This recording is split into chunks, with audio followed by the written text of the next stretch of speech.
Նախընտրական շրջան, քաղաքական խոստումներ ու տեղեկատվական հեղեղ, որի մեջ երբեմն դժվար է տարբերել ճշմարտությունն ու մանիպուլյացիան։ Ռեստարտ Գավառ երիտասարդական հասարակական կազմակերպության թիմը նախաձեռնել է հանդիպումների ու քննարկումների շարք Գեղարքունիքի համայնքներում, տեղում հասկանալու, թե որոնք են այսօր տարածված հիմնական նարատիվներն ու ընտրական խախտումները։ Առաջին կանգառը Մարտունիում է։ Սրա նպատակը ինչն է, որ մեր գտնենք մեր էմոցիաներին, մեր մեջ վախ առաջացնենք կամ ինչ-որ զայրույթ առաջացնենք։ Իրան կոչում են նարատիվ, ինքը նաև միջազգային տերմին է, բայց Հայաստանում իրան կարող ենք թարգմանել կամ մեկնաբանել որպես կեղծ խոսում։ Ռեստարտ Գավառի թիմի կազմակերպած համայնքային ակտիվ քննարկման առանցքում ապատեղեկատվության դեմ պայքարն է եւ մեդիագրագիտությունը, ինչը թույլ կտա քաղաքացուն չլինել խաբված նախընտրական այս փուլում։ Ցույց տա այդ որոշումը կամ նշի որոշման համարը։ Երբ են ընդունել, ով է ընդունել այդ որոշումը։ Քննարկեցինք նարատիվների թեման, ապատեղեկատվության թեման, ընդհանրապես հասկացանք, թե ինչքան կարևոր է իրազեկված լինել այդ թեմաներով, հասկացանք ինչպես տարբերակել նարատիվները ու չտրվել դրանց։ Ոչ լսենք, թե մեզ ինչ ասում է բարեկամի տղեն, ոչ լսենք արևանն ինչա առաջարկում, որ ինքը կգնա պաշտոնի, օրինակ, չգիտեմ, գյուղի համար լավ կլինի։ Սկսում են կեղծ տեսանյութեր տարածել կամ կեղծ խոսքեր տեղադրել եւ մեզ ապակողմնորոշում են մեր ընտրության հարցում։ Ընդհանուր առմամբ շատ հաճելի կազմակերպած միջոցառում էր, որից մենք շատ դասեր քաղեցինք եւ այս ամենից վերցնելով մենք կարող ենք խորհուրդներ տալ մեր հարազատներին, մեր ընկերներին, որպեսզի նրանք կատարեն ճիշտ ընտրություն եւ հասկանան որն է կեղծ խոսույթը եւ ինչպես կարելի է ճիշտ ընտրություն կատարել։ Այդ մարդկանց մոտ էլ մի այլ բան է զարգացած։ Համայնքային արձագանքներով լիցքավորված թիմը շարունակում է ճանապարհը դեպի Վարդենիս։ Այստեղ լսարանն այլ է, սենյակում տարիքով ավելի մեծ ու փորձառու մարդիկ են, բայց նախընտրական մարտահրավերները նույնն են։ Ռեստարտ Գավառի կողմից տեսական նյութը ներկայացնելուց հետո անցնում են գործնական աշխատանքի։ Թիմի ուղղորդմամբ մասնակիցները բաժանվում են խմբերի, վերլուծում ու թղթին են հանձնում իրենց հանդիպած դրական ու բացասական նարատիվները, սովորելով ինքնուրույն կողմնորոշվել տեղեկատվական քաոսում։ Սա տալիս թե կաշառ վերցնեն դեպքում ինչքան դատա հասնի։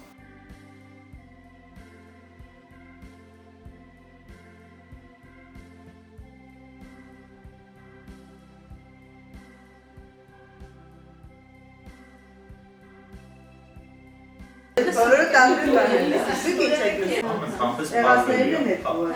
Այս երկու դրական ու բացասական նարատիվ է, որը որ տարածվում է երկու կողմերից։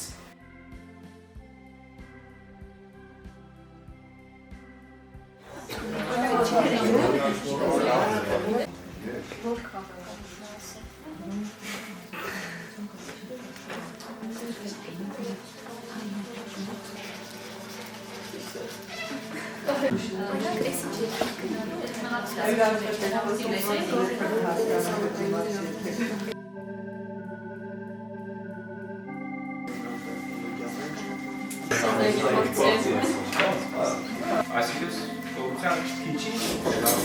Մենք վերաս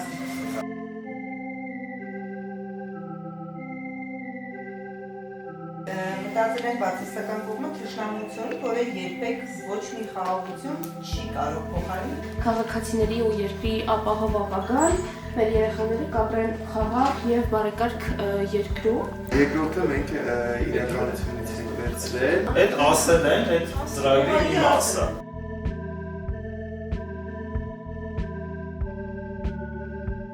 Շատ էին կեղծ խոսույթները, որոնք հիմնականում բնակչության շրջանում տարածված են եւ ինչ որ ազդեցություններ են ունենում իրենց մոտ, երկրի անվտանգային հարցերի շրջանակներում են, ինչպես նաեւ հիմնականում կապված են լինում արտաքին աշխատանքի հետ, այդ հնարավորությունների լայման կամ դրանց բացարձակապես չեզոքացման մասով։ Հաջորդ հանդիպումն արդեն Ռեստարտ Գավառի գրասենյակում էր։ Այս անգամ թիմի շուրջն են հավաքվել դպրոցի ուսուցիչներ, քոլեջի դասախոսներ, հասարակական սեկտորի ներկայացուցիչներ ու կամավորներ։